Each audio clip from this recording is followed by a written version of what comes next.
Hi und willkommen bei einem neuen Video. In diesem Video möchte ich mich gerne vorstellen. Folgende Fragen werde ich beantworten. Ich werde einmal beantworten, welche Ausbildung ich gerade mache und diese kurz anschneiden. Dann, warum ich ein Au-pair machen möchte und mit welcher Organisation ich ausreisen werde und warum ich YouTube drehen möchte. Ich wünsche euch viel Spaß bei dem Video.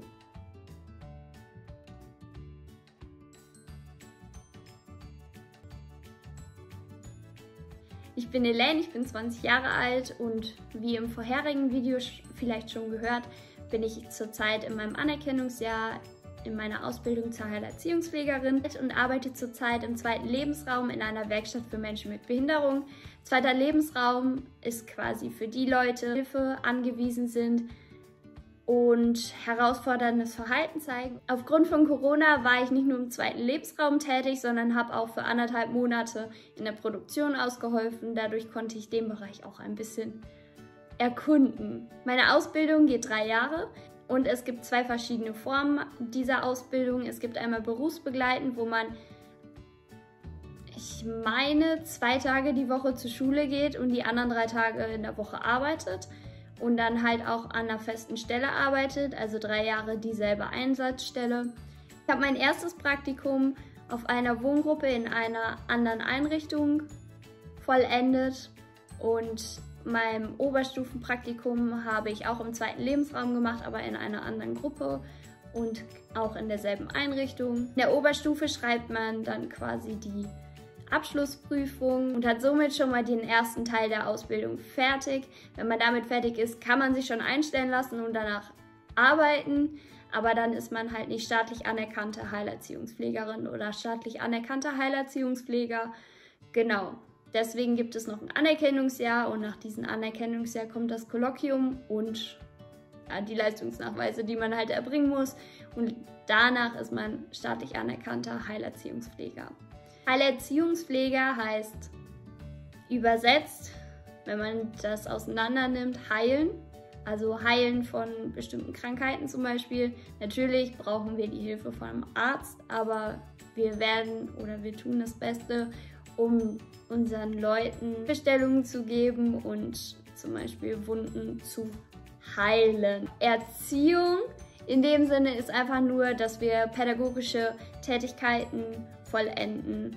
Und Pfleger, Pflegerin heißt halt einfach, dass wir auch einen Anteil von pflegerischen Tätigkeiten haben und je nachdem, wo man dann auch oder welche Einsatzstelle man dann auch hat, hat man halt eben mit viel oder wenig Pflege zu tun. Warum möchte ich ein Au-pair machen? Ich möchte ein Au-pair machen, weil es halt schon immer mein Traum war. Ich wollte eigentlich schon immer Au-pair werden, also von Anfang an der weiterführenden Schule wusste ich genau, ich möchte einmal ins Ausland. Ich wusste nur nicht, wie. Also es gibt ja auch Work and Travel und so, aber damit habe ich mich damals noch nicht befasst. Ich liebe einfach die Arbeit mit Kindern und ich liebe es halt, Fortschritte zu sehen und die Entwicklung von den Kindern und halt auch die Beziehung, die man dazu aufbaut. Natürlich habe ich dann erstmal meinen Abschluss gemacht und dann habe ich mir gedacht, okay, gehst du jetzt ins Ausland oder nicht? Aber dann dachte ich mir so, gut, dann machst du jetzt erstmal dein Fachabi.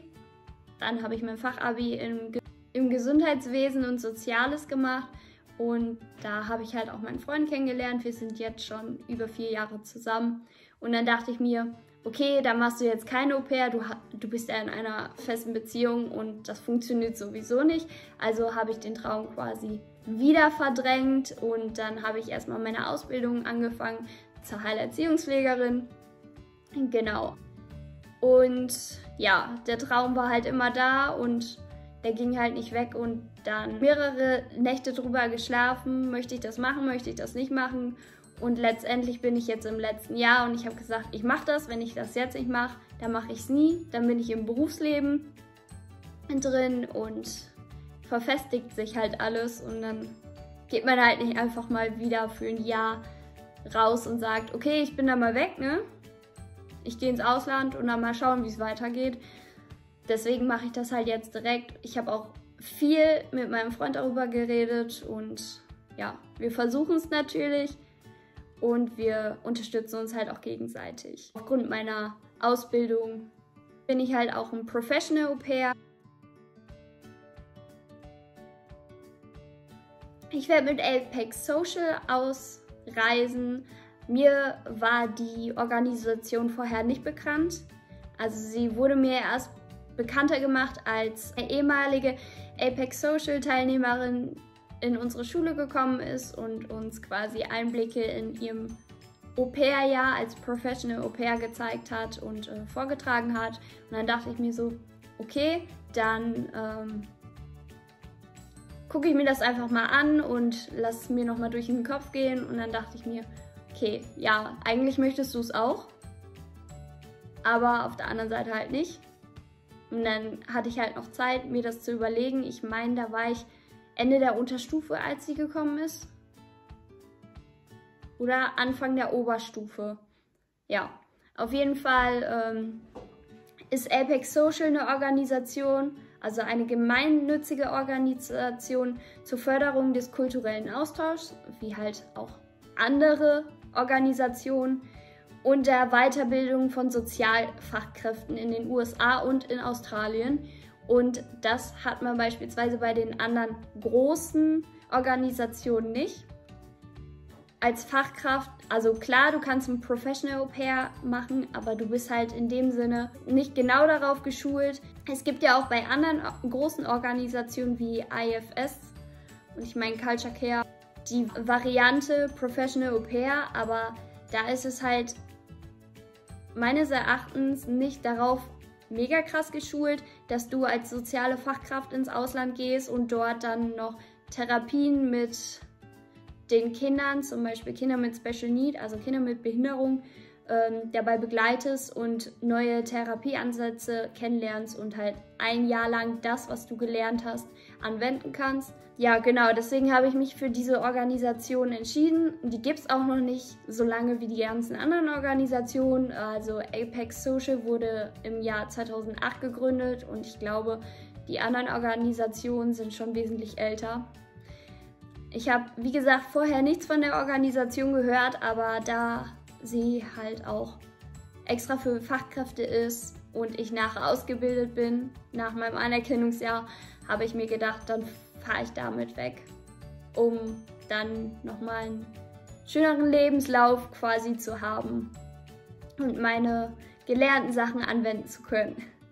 Ja, bei Apex Social ist es auch so, dass du dort Volunteering machen kannst, also das ist ein Angebot von Apex Social und Volunteering ist zum Beispiel, dass du irgendwo hingehst, dich anmeldest und sagst, okay, ich möchte gerne Straßenhunde oder so dich darum kümmern und pflegen und versuchen zu verkaufen. Das hat beispielsweise mein Coach gemacht, hat sie uns erzählt.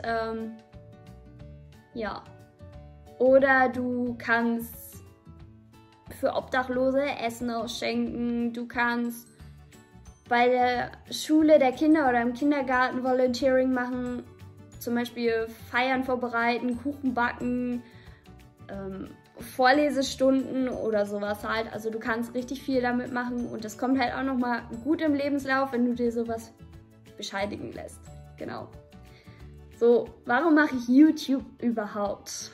Ja, ich habe mir lange genug Gedanken darüber gemacht, ob ich es machen soll oder ob ich es nicht machen soll, weil ich halt eine Person bin.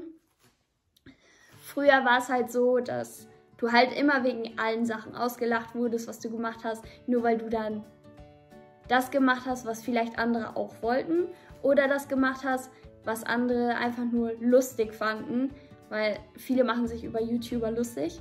Ist nun mal so, vor allem wenn die klein anfangen.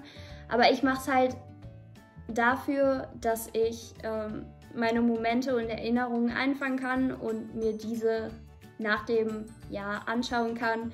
Und genau, ich wollte auch Monatsupdates machen, wenn die Zeit es hergibt. Man weiß ja nicht, wie stressig ein Au-pair sein kann. Dort möchte ich halt auch meiner Familie und meinen Freunden die Möglichkeit geben, meinem Au-pair teilzuhaben und mich dort zu verfolgen. Ich selbst habe auch schon sehr viele YouTube-Videos von Au-pairs oder generell Au-pairs angeschaut, aber die meisten waren halt von einer anderen Organisation oder waren kein Professional Au-pair. Ja, und ich dachte, vielleicht kann ich den werdenden Au-pairs oder die daran Interesse haben, auch nochmal so Tipps und Tricks geben und ja, so einen Einblick in den Au-pair-Alltag geben. Ich weiß, es gibt sehr viele Au-pair-Videos mittlerweile und ich mache es halt auch nicht für Fame oder so. Man weiß ja eh nicht, wie es ankommt, aber ich mache es halt einfach, wie gesagt, um Tipps und Tricks zu geben und um meine Familie daran teilhaben zu lassen. Genau. Ich hoffe, euch hat das Video gefallen und wenn ihr noch irgendwelche Fragen an mich habt, Anregungen, Ideen oder Tipps, könnt ihr das gerne in die Kommentare unten lassen oder mir halt auch auf Snapchat schreiben. Den Insta-Namen werde ich hier wahrscheinlich irgendwo verlinken und Snapchat genauso. Also darauf könnt ihr mich dann auch verfolgen, wenn ihr möchtet.